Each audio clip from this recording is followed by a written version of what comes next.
Hello and welcome to the Handicapable Black Woman Throne Room. My view of humanity is a whole new tea.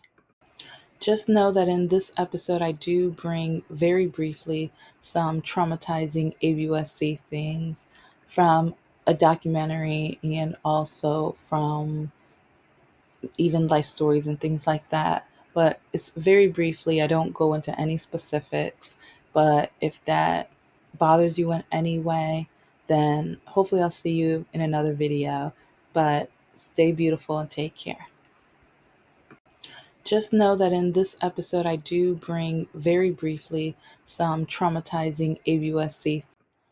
Okay, so continue.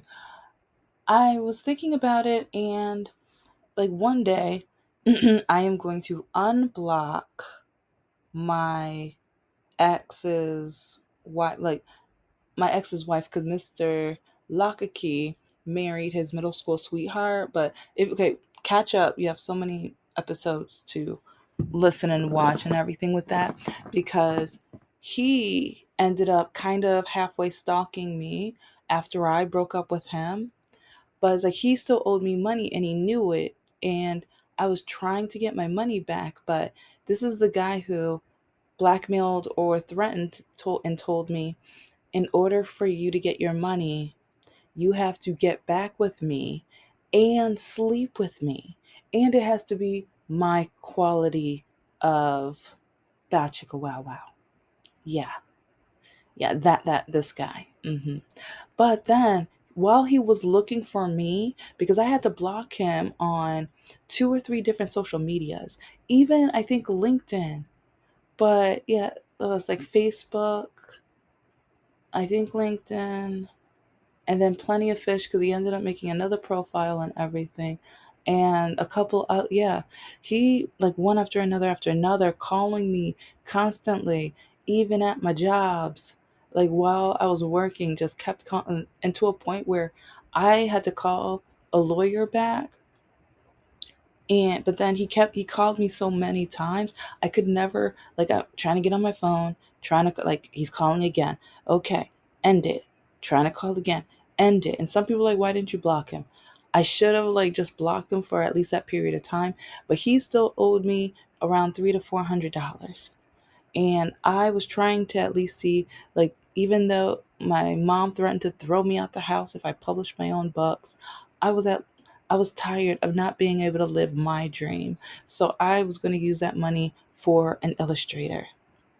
But yeah, I had to wait like 10 years later, because yeah, this is the same guy who, he was looking for his middle school sweetheart at the same time, found her. Once he found her, told her that I kept calling him. He tried to make it like I was the stalker, when I called like once or twice a day, just telling him I just want my money. And then she was like, I'm here and I'm having his baby. Congratulations, you're with the loser. Okay. But you guys have to remember, like, because with Andrew, like his comment, it disgusts me so much. He doesn't understand a lot of what a lot of men do, what a lot of monsters do. Yes, I'm calling Mr. Lockakey, Michael Lockakey, a monster, because he is an absolute terrible, horrible, like disgusting monster. This is the same guy who used ABUSC in so many different ways. I would be working on grad school homework or a test or something, and if I didn't get up to get into the car to do something when he said it, he would threaten to punch a hole in the wall or to hurt himself. Yeah. And we were never supposed to date. We were never supposed to be together. No, we were not. But he's like, the night that all the women told me the truth about him, because cause from the beginning I said we can be friends, we can hang out, blah blah blah. But he took me to his friend's taco party because he was like, "Oh, I want you to meet my friends," because I was trying to meet new people anyway. So I was like, "Okay, cool. Like we're gonna be friends, so like I might as well meet some other friends." Oh, this fool did not tell me that he was on probation, that he has been arrested again, and he has a criminal history. And just such a long list. Like, oh, he told me he had a high school diploma. No, he's on probation, and his probation or the judge or one of the probation officer or the judge told him he has to go and get his high school diploma, and that's where he is in the mornings before he goes to work. Yeah. So lie after lie after lie, building up all of these lies. And so I never wanted to see this guy again. I was never going to see him again. But I go to the restroom. One of the biggest ladies always take your purses with you. Always. I thought since it was a bunch of ladies in the room and I didn't have much in my purse anyway. And even money wise, I didn't have, like, I didn't, but he took my license, social security card, and something else, I forget. Like, I'm some on and off, I remember, but he stole those things because he knew I had job interviews and he knew in order for me to drive, I had to have that. I didn't know until I got home, until like the next day when I was at home and I was like, oh, okay, I'm getting ready for my interview. Usually I do a wallet check and I try to put all of that information like in a certain part of my purse. So if I do get the job or if they do need that information, I'm like, bam, here you go. You can make a copy, whatever, get my outfits or whatever. But then I was like, I can't find it. And I kept like, what's going on? What, like, but then I remember he contacted me and he was like, oh, I have it. If you want it back, you have to come back over. And I'm like, why did you do that? He knew I was never going to come back to his house. He knew I was never going to see him again because he lied to me. But remember what he did. Remember what he did in order to gaslight me, in order to blackmail me to be his girlfriend. Remember what he did. And if you've been listening to like my episodes, you already know what he did, how he got me into that toxic, awful, terrible relationship. So, Mr. Andrew, I should even call him Mr., but Andrew has the nerve to say that women just don't want to be alone. I wanted to be left alone. I did not want to be with him. Every time I tried leaving him, he would threaten his life again. The first 30 to 90 days, he would call me up. You know, you're my girlfriend, right? If you're not, you know what I'm going to do to myself, right? You know I'm going to harm, right? That's what he would tell me. Almost every single day and or every time he knew that I was trying to make sure I never saw him again. And as a Christian woman, he knew that I did not want him. Like, I would feel guilty. I would feel awful and then I would feel like it was my fault. And so I stuck around because I was trying to make, and part of me, like, I had such a terrible relationship with my mother. It was getting worse and worse to the point where I would be working on grad school homework. You're never going to finish that. Oh, you think you're smart. Like, hit you. And I keep saying she was so smart. My mother was so brilliant with how she ABUSC me. Because she would always call me in the room and tell me to close the door because she didn't want anyone else to see or hear. Or it would, when no one else was at home, I hated being alone with that woman. And I mention her in each of these episodes because sometimes women date because, like, or they date based off of what's going on at home. Sometimes they're trying to leave a toxic relationship, or sometimes, and yes, I didn't want, I was mainly with him because he was literally blackmailing me to like eliminate himself if I didn't. But then at the same time, sometimes it was a safe haven where I could do my homework. Especially, like, I loved it when I got to his grandmother's house and he was not there, because then I could do my homework in peace. And sometimes, if he was such a pain, I would just go to the McDonald's or the Subway, or there were a few different like restaurants right in that area where I would just take my books and my laptop, order some food and a drink, and I would do my homework while there, to the point where the McDonald's workers, they knew me. And I remember when I finished my last class, some of them, like after their shifts, they grabbed like they kind of got like ceremonial like burgers, and even McDonald's used to have those really good cookies. It's like they're kind of like animal cookies, but they're in the shapes of all of the like the cute mascots or whatever. But they're even better.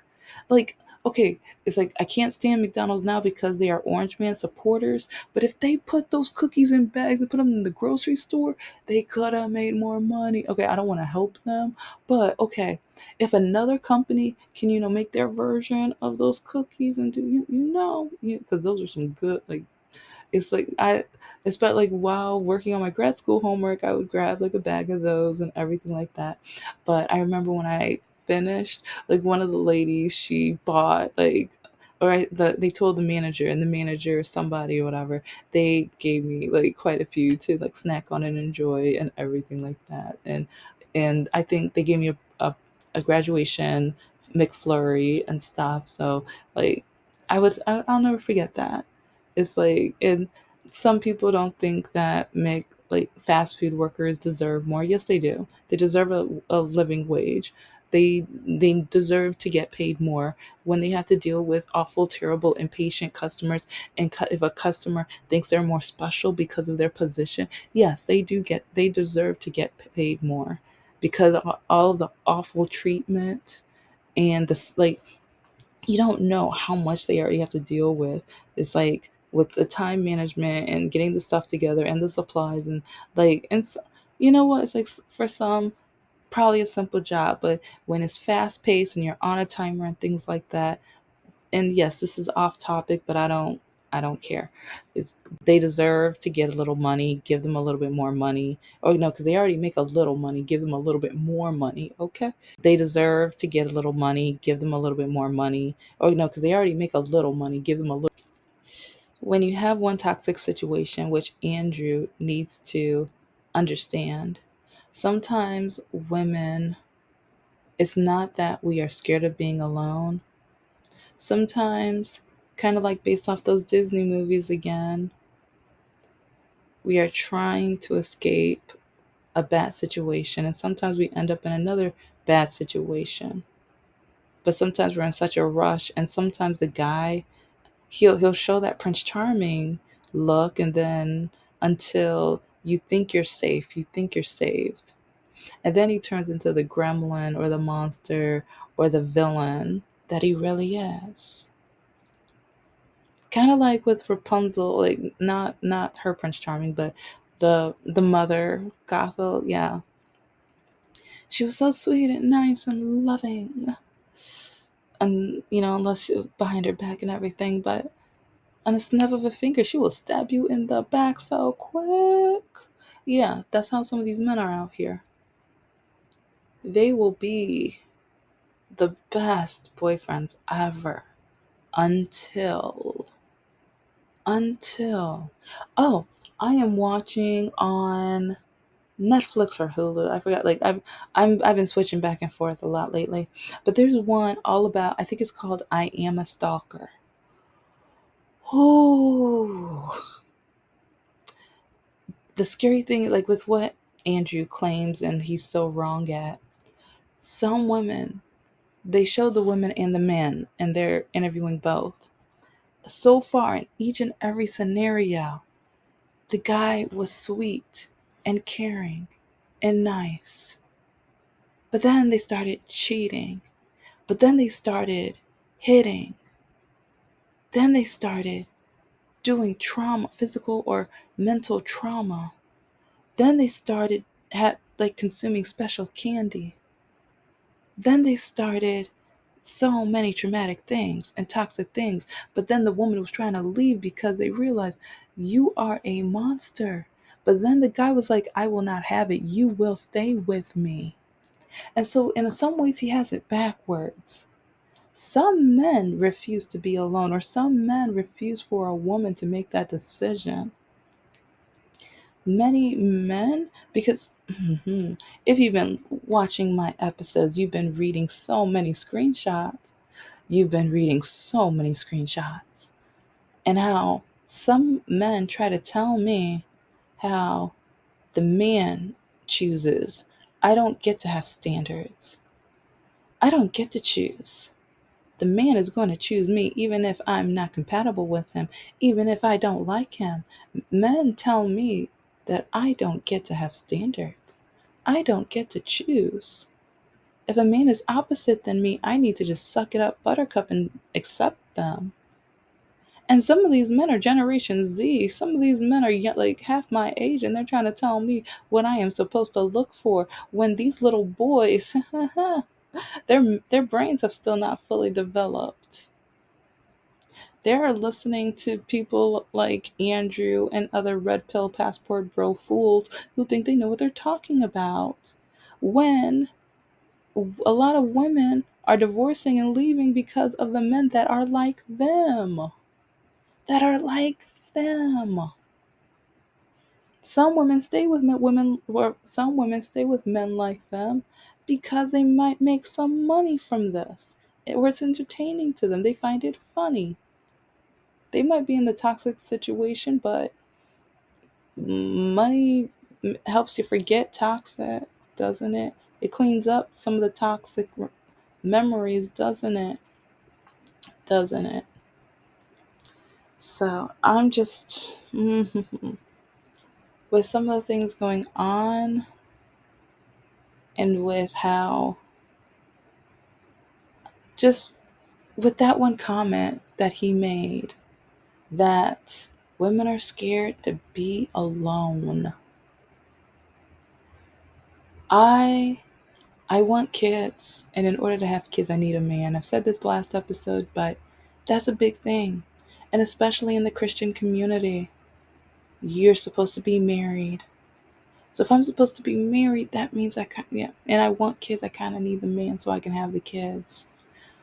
So with his, like, he doesn't understand, like, I want to know what research. I want to know what sources. I want to know who he's talked to. I want to know, was it just his uncles and his father and or his friends who maybe were able to like trick a woman into, like, maybe capture, trick, like black, like blackmail, whatever. It's like a woman. It doesn't like, or because if he's gonna say that, I kind of wonder what kind of men are they if that's how he feels. And like I said, I don't know. I just have so many thoughts on it because, again, a lot of men tell me that I'm not supposed to choose. And throughout my life I try to have standards. And even politically, men tell me I'm stupid for trying to choose based off of politics. Oh. And especially white Republican men say I'm racist because I won't date a Republican. When, hello, Christian, a lot of Christians, not all, because I'm a Christian, but I'm a liberal, progressive Christian. And a lot of Christian men tell me that I'm supposed to be Republican. A lot of like Christian men tell me that they have to teach me or straight. Oh, one stupid idiot in his 20s tried to tell me I need to straighten you out. This was just a couple days ago. This young, like, oh, 1 minute. If I can find the picture, the image, I need to. I have some. It's not uploaded yet. I'll upload it soon. But it's like oh, here it is. His name is Chris, 26. So his brain's almost developed, but he's not there yet. You seem pretty demanding. I'm into it though. I could get you, I could set you straight. And then a winky face. But yeah, that, like, I get messages like this because a lot of men don't like my standards. They don't like that when I am trying to date, when I am trying to find someone I'm compatible with. They don't like that at all. And I don't want a man that's been in prison. I just did a little series on that topic. And men try to call me shallow, stuck up, and everything like that. And it's for my safety. It's for my safety. So, like, with when a woman tries to have standards, but men try to put women down for those standards, but then at the same time, the social standards for women is to get married, is to have kids. If a man doesn't want to have kids, that's no problem. But if a woman doesn't, oh, she should be ashamed. That's her duty, that's her purpose. And in order to have kids, you kind of need a man, but then you want the father figure in the house. So that means you kind of want a long term relationship. You kind of want to be married, because if you don't, then everyone looks down on you when you're the single mother. They look down on you. And I know this because I see it around me and I hear people whisper, like I was almost brainwashed into that. In the Christian community, they're so toxic with that. But then when a man does it, I mean, look at Nick Cannon. Like people applaud or like celebrate, especially the red pill men. And there's so many men in these dating apps who try to add me to their collection. And it's crazy and pathetic because I'm going to put another example and I'm going to do a whole episode on it. But there's a man who, or a woman who's like, oh, I'm the fourth baby mother, but I'm going to have his first son. And it's just like, what? She was celebrating that. She was celebrating that. And I'm not going to knock her. Okay, do you, honey, be safe with that. And just know, now he is going to have to share his time with all of you. Or, I mean, all of your families or all the kids. But is he going to stay with you? And how does he feel about the past women? And is like, I don't know. It's just, to me, I'm just like mind blown with that. But it's just, we want to pick the right guy. We're hoping for the right guy. But then dating standards, it's so toxic right now. And then the dating, oh my gosh, dating is just, and especially being a female, being black, having a disability is, and I just saw a study with social media, the dating apps. It's like which demographic gets swiped left the most by each demographic or each nationality. Black women. Like black women get the most swipe lefts. And when it comes to beauty standards, we get like, so when it comes to choosing, when it comes to dating, it's a lot more complicated. But again, Andrew loves dogging on women, especially black women. And he loves mansplaining things he will never understand, comprehend, or indulge in, or research, or even try to ask a group of women. And that's the thing, like he always goes by, like a lot of men, they always try to calculate things in their minds without any research, without any books or any, like, have you talked to therapists? Have you talked to psychologists? Have you read the books? Have you even professors who like might studied women's studies? Because, and that's another thing, like sometimes when people say, what's the purpose of women's studies, that's so, oh, when you have people like Andrew, like trying to talk about women and he's being so wrong and incorrect, or he doesn't understand what women go through in order to try to partner up or try to like find a man they can trust, then we're kind of missing part of like women's studies, is because women, especially when it comes to medical research and like even being employed in work or even the status of that, we are looked on differently. The expectations are different. And then with relationships and dating, most men, like, it's like from what I read in the messages that I'm sent, especially when I used to do the streaming during COVID because I was bored and I wanted people to talk to. I'm sapiosexual. I love talking about politics and anime documentaries and things. So that's what I did with my streams. But a lot of men, especially certain men, they would get in there. Oh, Honey, you need to wear tighter clothes. I want to see that chest. Oh, girl, you need to stand up, turn around, and bend over. Oh, I don't care about you being smart. I don't want a smart woman. What are you doing? And this would be all day long, to the point where I had to start block. At first, I'm like, okay, they're just gonna do what they're gonna do. But then it got to a point I had to start blocking them. I had to start blocking them because that it's crazy how Andrew talks about how men are scared of choosing the right or wrong one. I mean, that's not from what I see, but see, that's just from what I see. I'm not going to try to generalize. I just know from my situation what I encounter.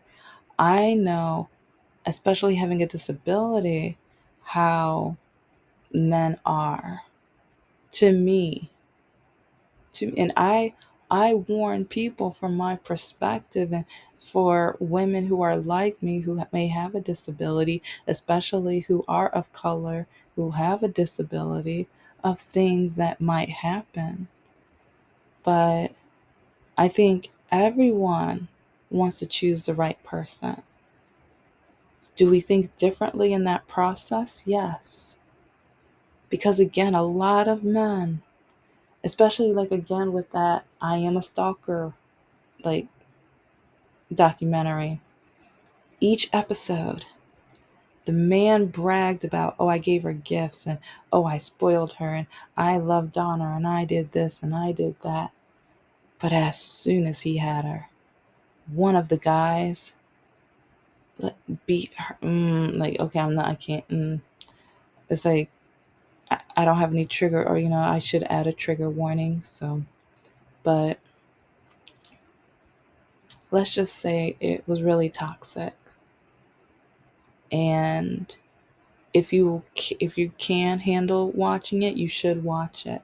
Because for a lot of women, and well, I'm nervous about some of these men, because some men, like, once you go, like, I'm not saying all of you men have been in jail or prison, but sometimes, like, prisoners tell me when they get out that prison is their best education. They learn how to do better. They learn how to do the crime better. So for some men, it's like I feel like if they watch this, they might, like, if they're already kind of on the same mindset, maybe they will learn. Maybe they will learn how to do these actions better than the ones in this film. Because some of these men, they did things that, ooh, one of the guys went through the doggy door. I'm not going to say what he did next because it's horrifying. But he went through the doggy door in order to get in. And in order to dot, dot, dot. You need to watch it. And a lot, like one of them, he said he went to the store and bought a toy stun gun. When he said it, I was like, hold up, they sell those? Because I was typing, I was researching for one of my stories or one of my novels and stuff. And when it's like, I heard toy stuff, I was like, they, I don't remember. I don't remember seeing those at Toys R Us. I don't remember seeing those at Toys R Us at all. Mm-mm. No, no.